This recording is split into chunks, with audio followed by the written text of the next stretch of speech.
open a window. Mom, what did you see in that? Fucking lunatic, right? It was absolute fucking lunacy. And not just my house. I love my parents, but it was just the time. Like, everybody was fucking crazy. You were afraid, and people could put their hands on you, and other people's dads could hit you, and then you come home, oh, what the fuck did you do? I'll fucking hit you first. Just nuts. Teachers would grab you, dig their nails into your fucking neck. She'd come home. Well, she wouldn't have done that unless something fucking happened, right? It was all of that shit. Yeah, me and my siblings, we all beat the shit out of each other, you know? And then we all teased the dog, and the dog bit all of us. And we never got rid of the dog. One time the dog bit me in the face. I was fucking with it. It was eating it. I was like, and it just latched onto my face. I was like that. My dad had to stitch me up and everything. We still didn't get rid of the dog. You know? Oh, he's a good dog. He had a moment. Jesus Christ. Well, Jesus Christ, you shouldn't have put your goddamn face down there near the fucking dog's face. Right? Yeah. So that's all it was. It was like, it was weird. We were like the Brady Bunch meets Lord of the Flies. Like, on paper, it was great. It was a station wagon full of fucking, you know, Norman Rockwell. We went to church. We got Dunkin' Donuts. Yeah, that was about the fucking, yeah. So, I don't know. So anyway, we all ended up, yeah, my dad was one of these people, like, he said whatever the fuck was on his mind. You know what I mean? Yeah, you know, like that haircut women get when they get to a certain age? They got a couple of kids, they just get it cut a little shorter because they don't want to deal with it. They put that little Hillary Clinton flip in it or something, right? They get it all shaved up the fucking back. First time you bend them over, you feel like you're fucking your friend Eric, right? You know? But you love your wife, so you lie and you tell him, oh, looks good. Looks great. I always wanted to fuck Geraldine Ferraro. I know, it's amazing. My dad didn't care.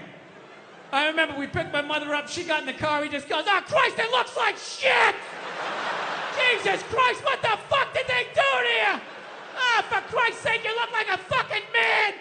My mom's just sitting there like, ah! And we're in the back seat like, hey, this is what a functional relationship looks like! Woo! Yeah. So, because of all that, we all ended up getting like physical ailments from being in the fight or flight mode our whole lives. Everything. Gym teachers were scary, collecting on your paper. Everybody was scary, fucking everything. Dude, I remember one time my dad told a priest he didn't deserve to wear the collar.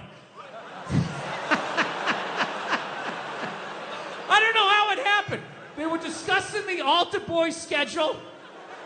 And I don't know, he wanted to put me on a different mask, and my dad started getting his leg on. I'll tell you, I'm wearing a fucking collar. The guy's jaw was on the ground. And then the best part, next week we go to mass. They haven't spoken in him a week, and my dad just comes walking like, hey, how you doing? What's going on? Like nothing happened. Yeah, so anyway, we all end up getting these physical ailments. Like one of my siblings has stomach problems. Another one has just this pain that won't go away in his back. I remember I had like alopecia in like the third grade. Third grade, I literally had like clumps of hair falling out like I was working on Wall Street, you know? Then I was just sitting there like, did I pick up all the toys? Did I do the dishes? He's gonna find something. He always finds something. Fuck, what do I do? I gotta kill him. I should kill him, that's what I should do. When he's sleeping at night, I'll take an extension cord, I'll wrap it around, put my fucking foot on his back. Billy seems to lack the focus in class that he needs. He's not working up to his ability, right? Yeah, so anyway, so I took these fucking just every day taking life in the face. Praying for sleep. Oh God, make it end. I fucking hate these happy, sober people. It's amazing, I feel so alive, I have all this fucking energy. How long does that take, you know? I drink a milkshake once a week. That's my big fucking thing.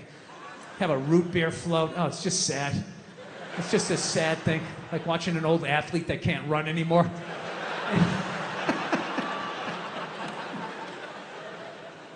I used to day drink, man. It was great. So, anyway. By the way, I haven't even mentioned how blown away I am that I'm even playing in this place. This is absolutely fun. Yeah.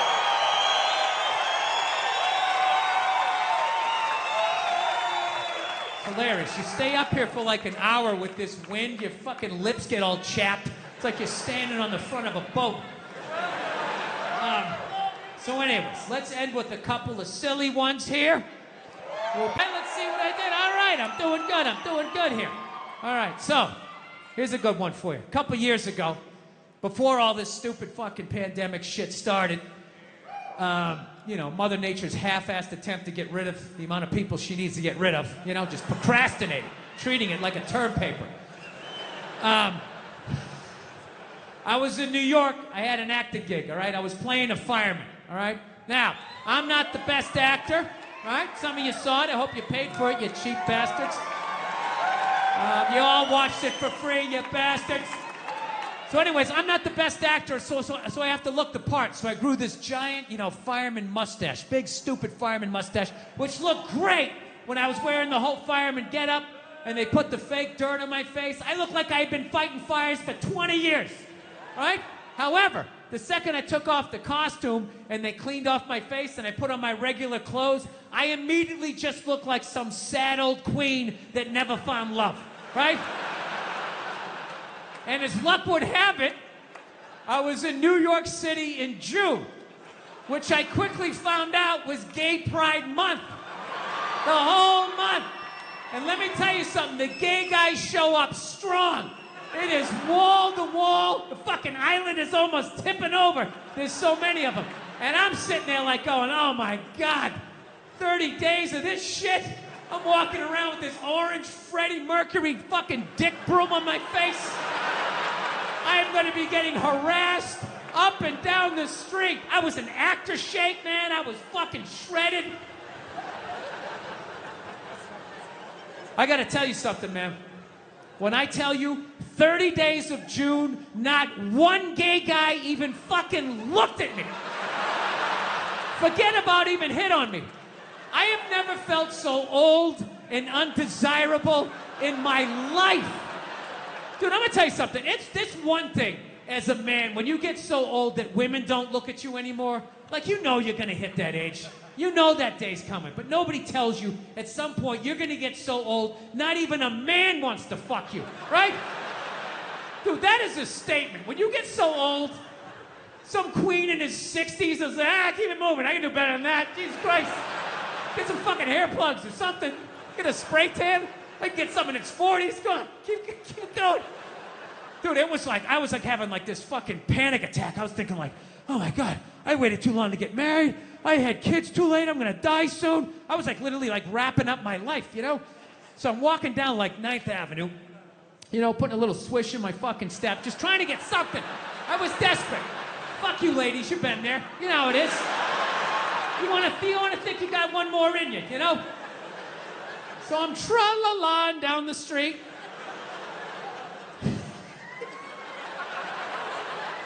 I really wish that wasn't the truth. So I'm going down 9th Avenue, and all of a sudden I looked up, and about 2 blocks away, all of a sudden I see this lesbian coming up the block, okay? Now I know this is Boulder, Colorado, right? So you guys are all like, fucking, hey man, Like, how did you know she was a lesbian, man? Like, that's not cool. You just looked at her, you just knew she was a lesbian? You don't know her. How do you just know somebody's a lesbian? Easy. The same way you do. The same way other lesbians do.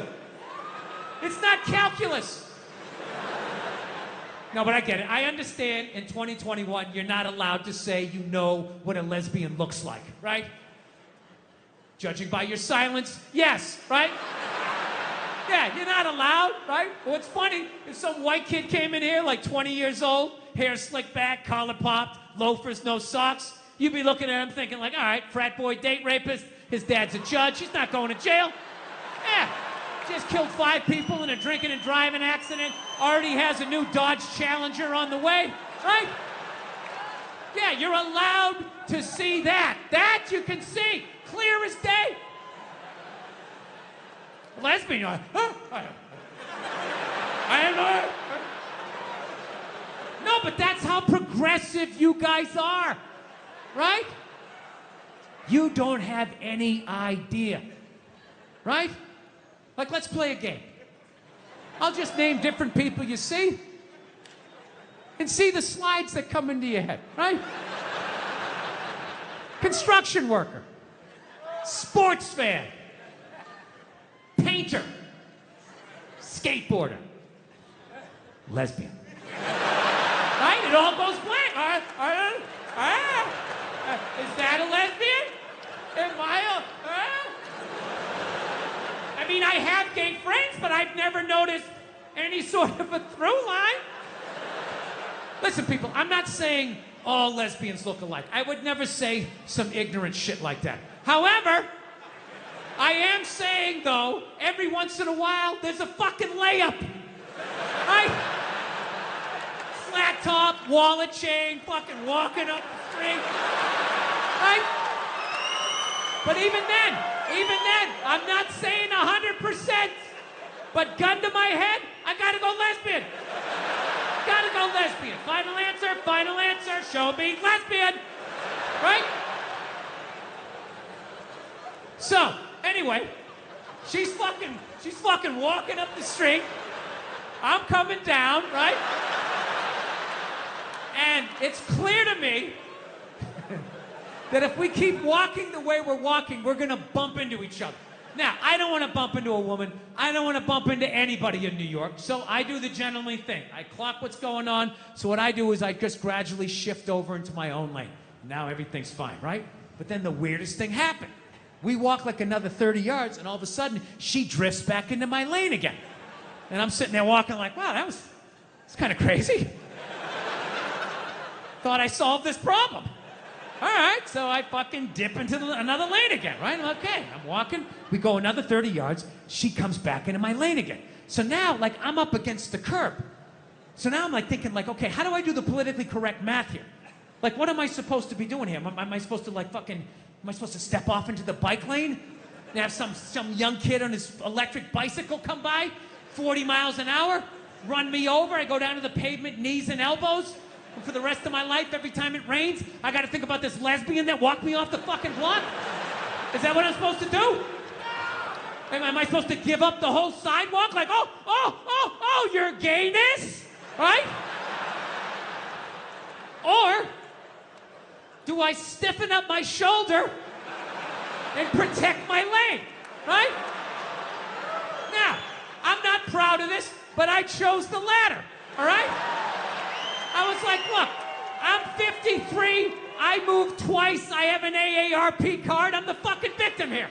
So I stiffen up the shoulder, and then immediately I'm thinking like, okay, this is gonna get crazy. I have never done this with a female before. This is in public, people are gonna see this shit, what's gonna happen, right? But I'm not gonna lie to you, she started closing in, she was moving, so I like leaned in, like I really got my legs underneath me because she was built like a janitor and I was not gonna get spun around. I wasn't getting spun around, not having that on the fucking logbook, right? So I lean into this shit, and at the last second, she turned her shoulder, and we just missed shoulders, but our forearms still slapped together with significant enough force that it warranted a turnaround.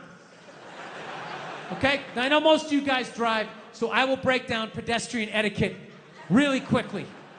In New York City. This is the deal. If you're walking down the street in New York, right? You're walking, and if you just sort of brush sleeves with somebody, you don't have to stop. You can just look over your shoulder. Hey, sorry, man. My bad. Have a nice day, right?